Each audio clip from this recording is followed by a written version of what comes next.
Dando continuidade à nossa aula de antropologia, trataremos agora da compreensão do homem pela antropologia social ou cultural do homem por uma tripla visão. O homem como um ser biológico, social e cultural. No primeiro bloco da nossa aula, verificamos que a antropologia abrange diversos ramos. Só que o ramo principal de estudo dos antropólogos no Brasil é a antropologia social e da cultural. Nós temos 4 ramos da antropologia: antropologia biológica, pré-histórica, linguística e social cultural. Mas o foco do nosso estudo será a antropologia social ou cultural. Por essa perspectiva, verifica-se que o homem teria essa noção tripla de um ser biológico, social e cultural. Por quê? O homem, além de ter suas características biológicas, ele relaciona-se com uma sociedade, ele está inserido em um contexto social e ele apresenta hábitos, culturas, saberes que são transmitidos. Então, a sua capacidade criadora do homem e de adaptar diferentes situações, ele tem as características biológicas e ele se adequa à sociedade que ele vive. Seria principalmente a característica social do homem, a sua adequação, sua capacidade de adaptabilidade ao meio. O critério cultural é importante mencionar que para cada sociedade existe uma cultura que ela irá variar tanto no tempo quanto no espaço. E as culturas das diferentes sociedades, elas não ocorrem de uma criação espontânea. Nossa, foi criada uma cultura do nada, sem motivo, e sim por um processo de aprendizado e sucessivas transformações daquela sociedade, daquela população. Então, essas culturas, cada povo, cada sociedade, ela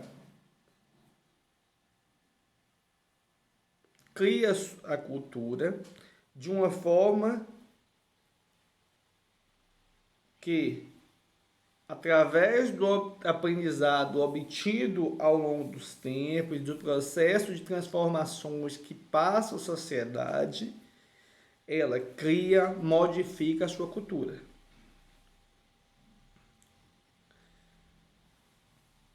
Alguns comportamentos muitas vezes são confundidos como inato do ser humano e que sempre foi assim. Não é correto. Por exemplo, o comportamento monogâmico de determinadas culturas ou o tabu sexual que pode existir em algumas culturas. Isso nem sempre foi assim.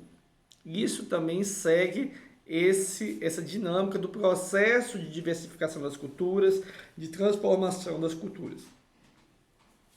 O que os seres humanos têm em comum é sua capacidade de se diferenciarem. E a principal diferença que os seres humanos têm com a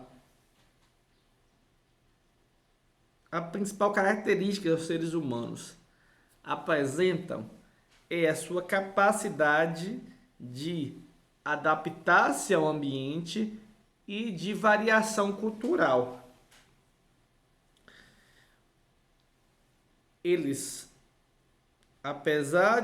O ser humano, apesar de pertencer à mesma espécie, ele variará. Um homem para outro poderá variar suas tradições culturais. O principal aspecto que pode variar em uma mesma espécie humana seria a questão cultural. Tanto que a nossa apostila, em um trecho, fala assim: se é fato que o homem possui uma unidade biológica, ou seja, se todos pertencem à mesma espécie, é no âmbito da cultura que diferenciamos uns dos outros.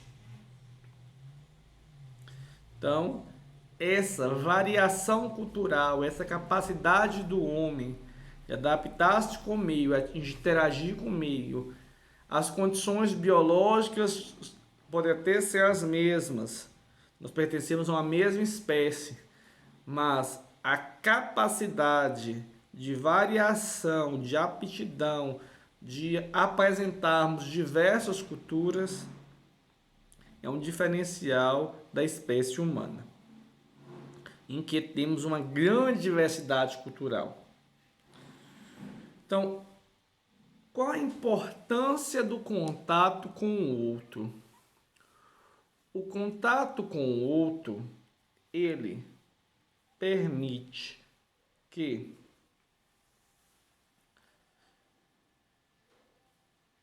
eu possa refletir os meus atos, os meus hábitos, as minhas tradições. Então, o primeiro momento que eu tenho contato com uma pessoa que tem tradições, hábitos, às vezes uma linguagem diferente da minha, ocorre um choque cultural. Ele rompe aquela ideia de que todos seriam iguais, que seguiriam a mesma forma de falar, as mesmas tradições que eu cultivo. Então, nesse primeiro momento, ocorre uma ruptura, um choque, um espanto da minha parte. Só que depois é importante que haja uma relativização da minha cultura para que eu possa entrar em contato com a cultura do outro. Para que essa interação possa acontecer, é necessário que eu me dispa, que eu tire os preconceitos e possa ingressar na cultura do outro de um modo livre, para que haja essa troca cultural. Se eu, ao ter contato com a cultura do outro, eu não observar que eu preciso relativizar a minha cultura, esquecer preconceitos, que são noções preconcebidas. Geralmente eu tenho preconceito, com certeza vou desenvolver um preconceito de uma coisa que eu não conheço. Então a cultura do outro, um outro chega falando de uma forma totalmente diversa da minha, com tradições, com hábitos que eu nunca vi, nunca segui. Então eu vou, como algo diferente, causará resistência. Então é preciso que essa vivência com a alteridade provocará uma oportunidade que eu relativizar a minha cultura e ingressar no contexto interno da outra cultura, conhecendo e trocando saberes. Então, a experiência com o outro provoca o descentramento, ou seja, eu tiro do centro das minhas ideias que a minha cultura é correta e passo a enxergar também o outro em sua diferença, em suas especificidades e oportunizo a troca de saberes, conhecer essa riqueza cultural que nós temos em nosso país, que são a variação cultural, a diversidade cultural, ok?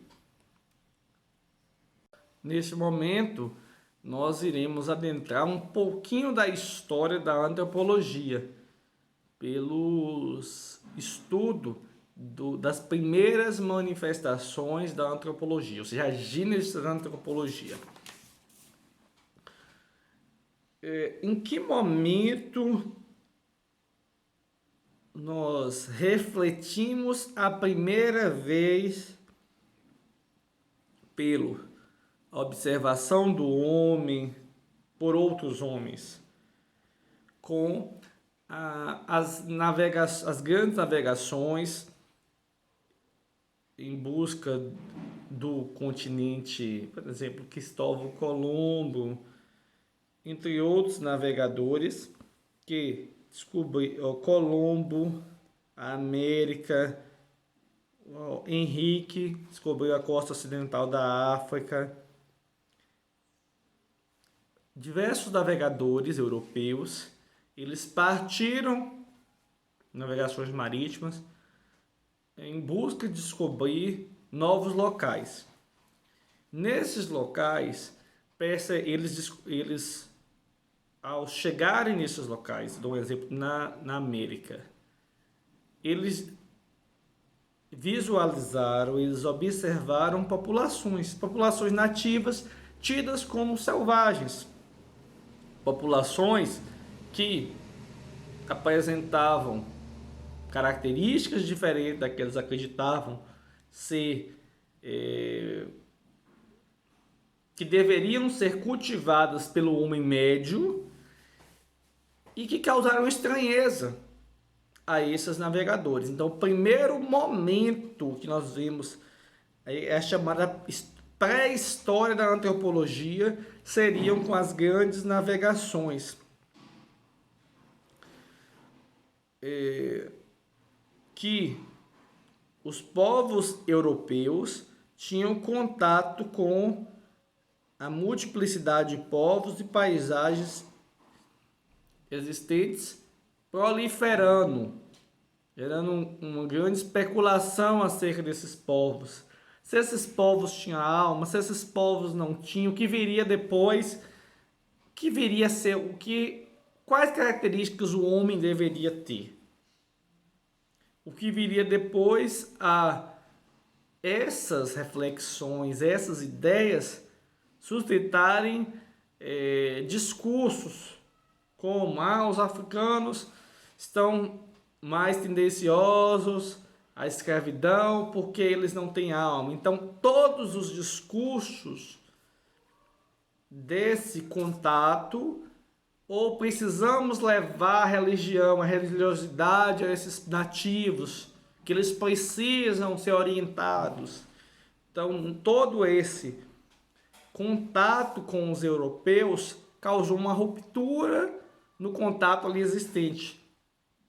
Porque essa ideia de descoberta, aquela população, aqueles locais já existiam, aquela população já cultivava hábitos há anos, há décadas, séculos, milênios.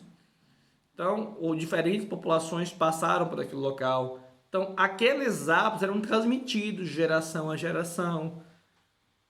Os portugueses não descobriram nada. Essa ideia de descoberta era utilizada somente como uma forma de submissão, de dominação das populações nativas, para que elas sofressem o efeito desse contato cultural e passassem a ser influenciadas por uma visão eurocêntrica, em que os europeus tentavam impor os seus costumes, impor a sua crença a esses nativos.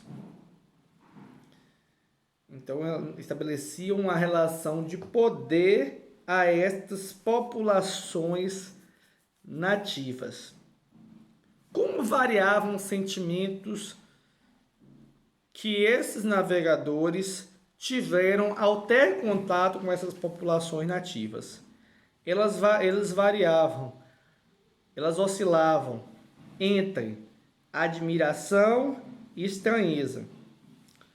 No nosso material de estudo tem as descrições de Cristóvão Colombo sobre a sua chegada por América, por exemplo, oscilavam entre variações positivas diante dos ameríndios, destacando a beleza dos corpos nus, que eles encontraram aqui índios, por exemplo, definidos de gente de bom coração, pacíficos, generosos, predispostos ao cristianismo. Ou seja, elas Cristóvão Colombo, uma das características positivas é que ele verificou que essa população seria facilmente doutrinada, eles não enfrentariam resistência ao doutrinar essa população.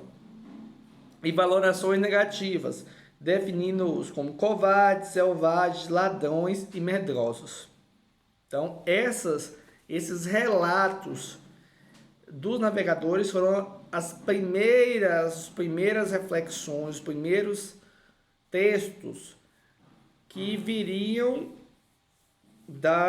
a ser depois criada a ciência antropologia.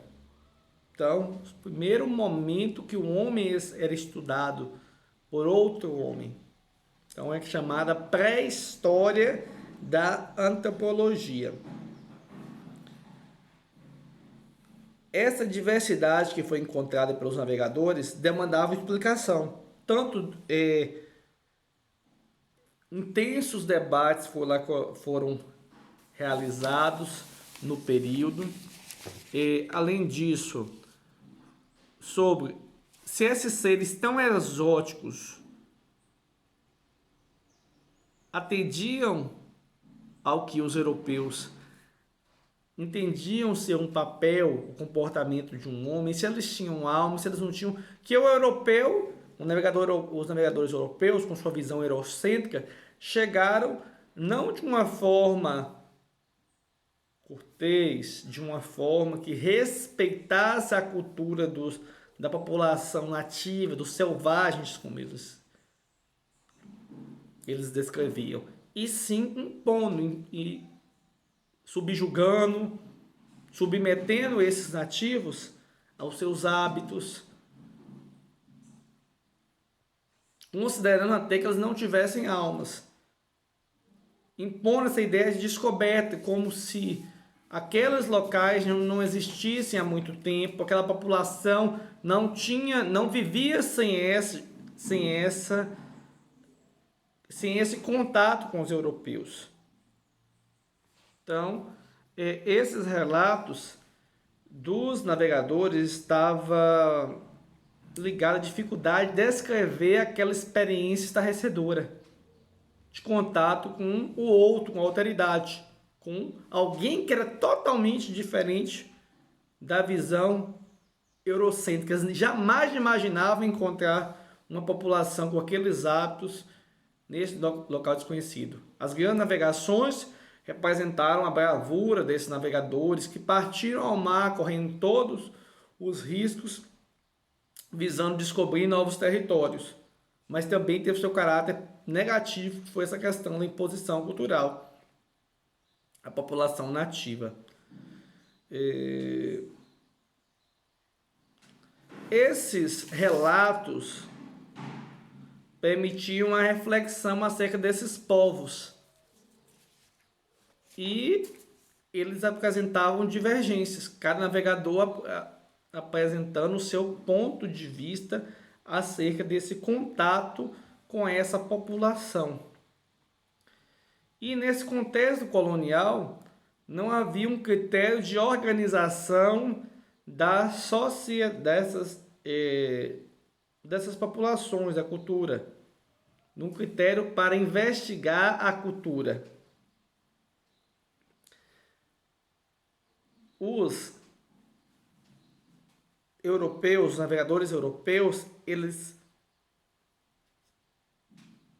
expropriavam os recursos naturais, materiais e humanos dessa população num cenário de espetacularização. Esses nativos, eles não eram respeitados, eles eram explorados seus recursos, os recursos naturais, eram pagos para ele,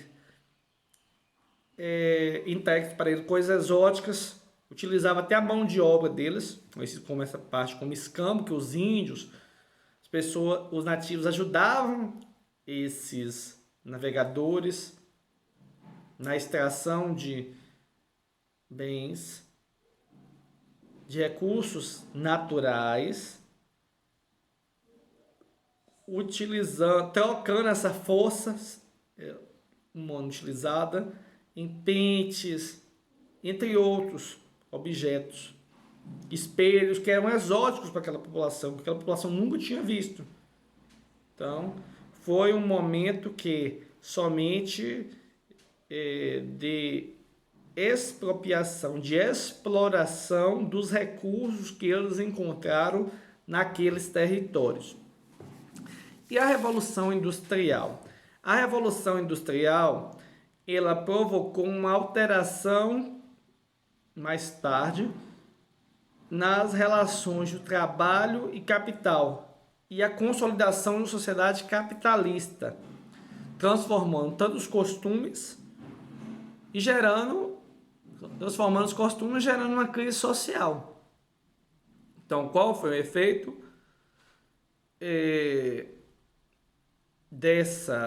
da Revolução Industrial para as relações? Foi a consolidação da sociedade trabalhista, transformação dos costumes e tradições que orientavam a vida humana e o contexto, e oportunizar o contexto de crise social.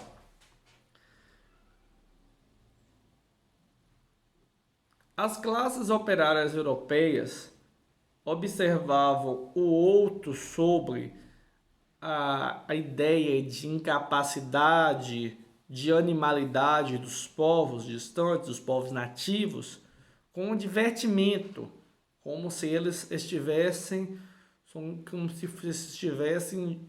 simbolizando de uma forma bem grosseira um circo, e que essas pessoas fossem os hábitos daquelas pessoas fossem motivo para risadas, motivos para chacota, para eles ironizarem.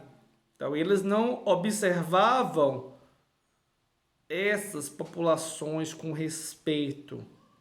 Eles sempre visualizavam falta de incapacidade, animalidade, dentre outras características pejorativas eram atribuídas a essas populações. E também eles sentiam-se com o seu ego inflamado, entendendo que com essa imposição dos costumes, da visão eurocêntrica sobre esses nativos, eles caminhavam em rumo ao progresso, porque eles estavam doutrinando, eles estavam ensinando, eles estavam moldando esses selvagens, esses animais, tidos como ele, que serão incapazes a uma doutrina, dotando de certa religiosidade, ensinando hábitos, por exemplo, as pessoas não se vestiam, andavam pelados, eram selvagens.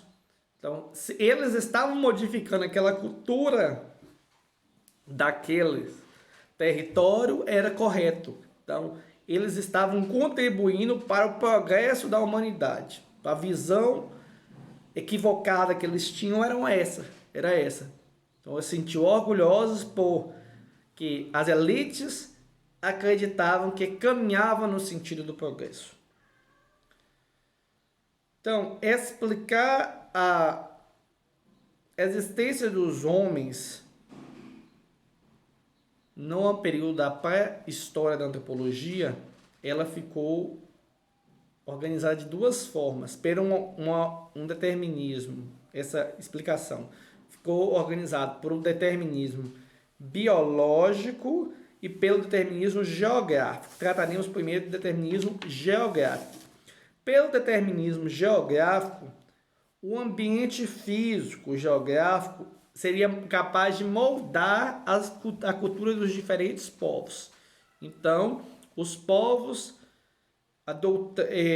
o clima era capaz de determinar a característica dos povos, como, por exemplo, o homem embrutecido. Então, o desenvolvimento daquela nação era condicionado pelo meio. Já o determinismo biológico, nós falamos do determinismo geográfico, que as peculiaridades, o entorno, o ambiente, seria capaz de modificar o meio. Já o determinismo biológico, ele trata das diferenças ontológicas entre as raças, são diferentes raças e um modelo determinista do homem. Então, cada raça teria predestinada a determinados comportamentos e essas condições eram imutáveis.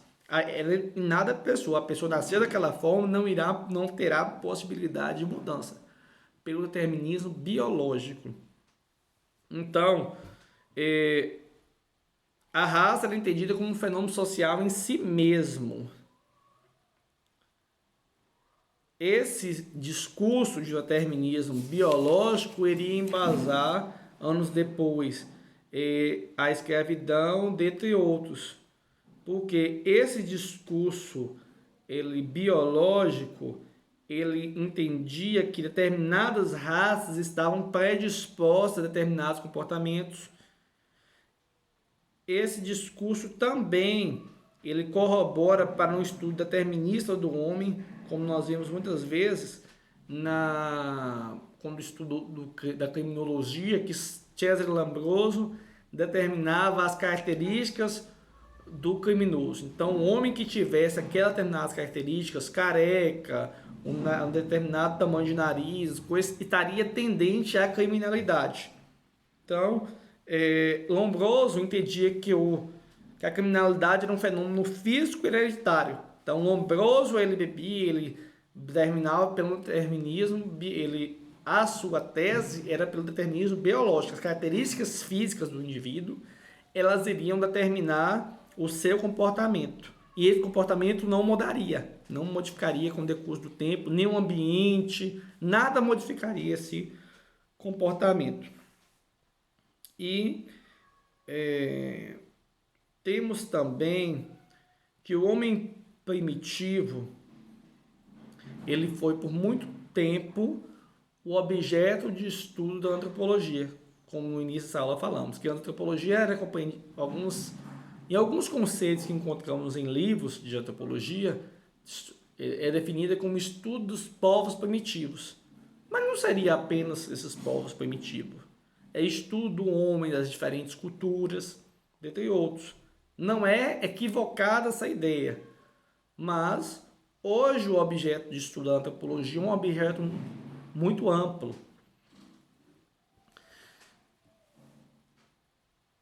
Na segunda metade do século XIX, a antropologia começa a apresentar seus primeiros conceitos teóricos e seus primeiros métodos estrutura como uma escola de pensadores comprometidos com a consolidação da ciência do homem, ou seja, a ciência que estuda o homem.